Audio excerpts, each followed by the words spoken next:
নতুন আপডেট দ্রুত অন করুন ফেসবুকে। এই যে দেখেন এখানে নতুন একটা আপডেট চলে আসছে। এখানে আসার পরে আপনি যখন ক্লিক করবেন তখন এখানে একটা সেটিংস অথবা অন করার একটা বাটন আপনি দেখতে পাবেন। এটা আপনাকে অন করতে হবে, কি জন্য করতে হবে, কেন করতে হবে। কারণ বর্তমানে যদি আপনি ফেসবুকে কাজ করতে যান এই আপডেটগুলো মেনেই কিন্তু চলতে হবে। এই সেটিংসটা অন করলে আপনাদের সাথে এক্সাক্ট কি হতে পারে এবং কি অন করলে ভালো নাকি অফ করলে ভালো সেটাও আপনি জেনে যাবেন। তো চ্যানেলে যারা নতুন আসছেন ভিডিওতে লাইক দিয়ে চ্যানেল অবশ্যই সাবস্ক্রাইব করে দিবেন। যদি ফেসবুক থেকে দেখে থাকেন ফলো দিয়ে ভিডিওটাকে শেয়ার করবেন। আপনি শেয়ার করলে আরো অনেকে জানতে পারবে। আপনারা এখানে এই জায়গায় আসার পর চেক করে দেখেন আপনাদের কার কার এই নতুন আপডেটটা আসছে। যেমন এই যে পে আউটের আন্ডারে যখন আপনি আসতে যাবেন তখনই একদম লাস্টে আপনি এই নতুন আপডেটটা দেখতে পাবেন। কার কার আসছে এখনই চেক করে কমেন্ট করে জানান, আর কার কার আসে না আপনারা জানাতে পারেন। ওকে, তো এখানে দেখেন লেখা আছে অটোমেটিক চ্যাপ্টার। আমরা জাস্ট এখানে ক্লিক করে দিব। তারা এখানে নিচে একটা লেখা দিয়েছে দেখেন, use AI to generate chapter in your reels.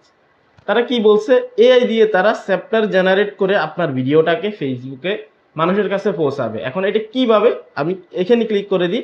এখানে ক্লিক করে দিলে আপনি যখন এই লেখাটা পড়বেন তখন আরো পুরোপুরি ক্লিয়ার হয়ে যাবে। তারা বলছে use AI to generate chapter in your reels. আচ্ছা, আমি সহজে আপনাদেরকে বলে দিই। এখানে তারা বুঝাতে চাচ্ছে এটাই যে আপনি যে রিলস ভিডিওটা আপলোড করছেন এটাকে তারা কয়েকটা ভাগে চ্যাপ্টার হিসেবে তারা কিন্তু আলাদা আলাদা করে দিবে পেন সিস্টেমে। যেমনটা আমরা ইউটিউব ডেসক্রিপশনে যেমন আমরা প্রথম থেকে চ্যাপ্টারগুলো আলাদা করে থাকি, যখন লং ভিডিও হয় আমরা ইন্ট্রো দিয়ে থাকি, স্টার্টিং দিয়ে থাকি, মেইন পয়েন্ট দিয়ে থাকি। ইউটিউবে যারা কাজ করেন তারা এই বিষয়গুলো জানেন। তো সেই ক্ষেত্রে তারা এখানে আপনার টাইম স্ট্যাম্প যে সিস্টেমটা আর কি সেটা ফেসবুকে নিয়ে আসছে। এখন আপনাকে যেটা করতে হবে এই সেটিংসটাকে প্রথমত অন করে দিতে হবে। এখন অন করে দিলে কি হবে, আপনি যখন একটা রিলস ভিডিও আপলোড করবেন তখন ফেসবুক এআই থেকে কি করবে, এই ভিডিওটাকে তারা আলাদা আলাদা চ্যাপ্টারে কিন্তু ভাগ করে ফেলবে। আপনার এই ভিডিওটা প্রথমত তারা বুঝার চেষ্টা করবে যে কোথা থেকে আপনি স্টার্টিং করছেন, কোথায় আপনার এই ভিডিওতে গ্যাপ আছে, অথবা কোন জায়গা থেকে আপনি এই ভিডিওর মেন পার্টটা শুরু করছেন, কোন জায়গায় গিয়ে বা কত সেকেন্ডে গিয়ে আপনার এই ভিডিওর মেন পার্টটা স্টপ হয়েছে। এই পার্টগুলো তারা খুঁজে বের করবে এআই এর মাধ্যমে।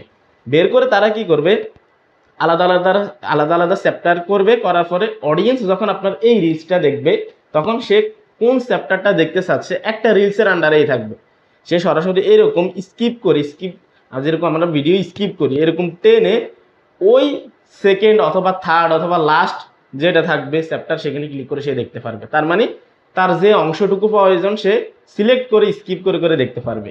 এখন এটা হওয়ার কারণে ফেসবুক ইউজার যারা আছে তাদের জন্য অনেক ভালো হয়েছে। কারণ মেন পয়েন্টগুলো এআই থেকে যখন বের করে ভিডিওকে আলাদা আলাদাভাবে চ্যাপ্টার করবে, এটা কিন্তু অটো ক্লিপিং না, আবার আপনারা কনফিউশনে পড়বে না। কারণ অটো ক্লিপিং একটা সিস্টেম আছে, আপনি যখন রিলস ভিডিও আপলোড করবেন বড় ভিডিওকে কেটে কেটে একটা রিলসকে তারা 8-10টা করে ফেলবে। এটা কিন্তু সেটা না, এটা চ্যাপ্টার, অর্থাৎ আপনার এখানে কিন্তু তারা অটোমেটিক চ্যাপ্টার করবে, ভাগ ভাগ করবে। তো যখন অডিয়েন্স এই ভিডিওটা দেখবে তার যে অংশটুকু প্রয়োজন সে স্কিপ করে সেখানে চলে যাবে। এতে ক্রিয়েটরদের যে সমস্যাটা হতে পারে, ওয়াচ টাইম একটু কম আসতে পারে। কারণ যেহেতু এখন চ্যাপ্টার সিস্টেম চলে আসছে, ইউটিউব ফেসবুক কিন্তু অডিয়েন্স যারা আছে ফেসবুক ইউজার তাদের সময়কেও গুরুত্ব দিচ্ছে এবং ক্রিয়েটর যারা আছে তাদের সময়কেও গুরুত্ব দিচ্ছে। ফেসবুকে এখন এমন এমন আপডেট আসতেছে, যদি আপনি আপনার এই আপডেটের সাথে চালাকি করে না চলেন তাহলে কিন্তু আপনি টিকতে পারবেন না। কারণ আগের মতো কোনো কিছু নাই। এখন চাইলে সেই স্কিপ করে করে আপনার ভিডিওর মেন পার্ট যেগুলো আছে সেগুলো দেখে চলে যেতে পারবে, ঠিক আছে। আর এতে কিন্তু আপনার হয়তো একটু লস হবে, কিন্তু আপনার অডিয়েন্স যেটাতে খুশি থাকবে সেটাই আপনাকে করতে হবে। অবশ্যই এই সেটিংসটাকে অন করে দেবেন। আমি অন করে দিছি, কারণ আমি 3-4 মিনিটের ভিডিও আপলোড করি। দেখেন এই 3-4 মিনিট সবাই কিন্তু দেখার সময় নেই, অনেক মানুষ আছে ব্যস্ততা। আমার চেয়েও ইম্পর্টেন্ট অনেক মানুষ আমার ভিডিও দেখে, তাদের সময়ের মূল্য আছে আমি বুঝি। তো সেই ক্ষেত্রে তারা চাইলে স্কিপ করে করে সামনের দিকে চলে যেতে পারবে বা আলাদা আলাদা চ্যাপ্টার যেগুলো আছে সেগুলো দেখতে পারবে আর কি। তো মূলত এই ছিল আপডেট। এটা কিন্তু নতুনই যুক্ত করে দিছে এখানে পে আউটের নিচে এবং কি ক্যালেন্ডারের নিচে। আপনারা যদি এখানে আসেন পুরোপুরি বিষয়টা জানতে পারবেন। তো এটা সম্পর্কে যদি আরো বিস্তারিত জানতে চান যে আসলে এখানে এই যে দেখেন অটোমেটিক চ্যাপ্টার এবং কি ইউটিউবের যেটা আছে টাইম স্ট্যাম্প, এটা লিখে আপনারা সার্চ করেন তাহলে আরো বেশি ধারণা পেয়ে যাবেন। কারণ সবাই তো ইউটিউবে কাজ করে না, কিছু মানুষ আছে ফেসবুকেই কাজ করে। এখন ফেসবুকে নতুন আসার কারণে হয়তো বুঝতে পারতেছেন না কি। যদি আগে থেকে ইউটিউবে কাজ করতো তাহলে এটা নিয়ে হয়তো আপনারা ভিডিও দেখতে হতো না, ঠিক আছে। তাই একটু কাটাকাটি করে আর একটু বোঝার চেষ্টা করেন। হয়তো আমি চেষ্টা করছি আপনাদেরকে বোঝানোর জন্য, যদি এখানে কোনো ভিডিও থাকতো বা ভিডিও আইকন থাকতো আমি আরো একটু ডিটেলসে বোঝানোর চেষ্টা করতাম। তো এখানে দেখেন অ্যালাউ অটোমেটিক চ্যাপ্টার, এটাকে অন করে দিয়ে আপনারা বের হয়ে যাবেন।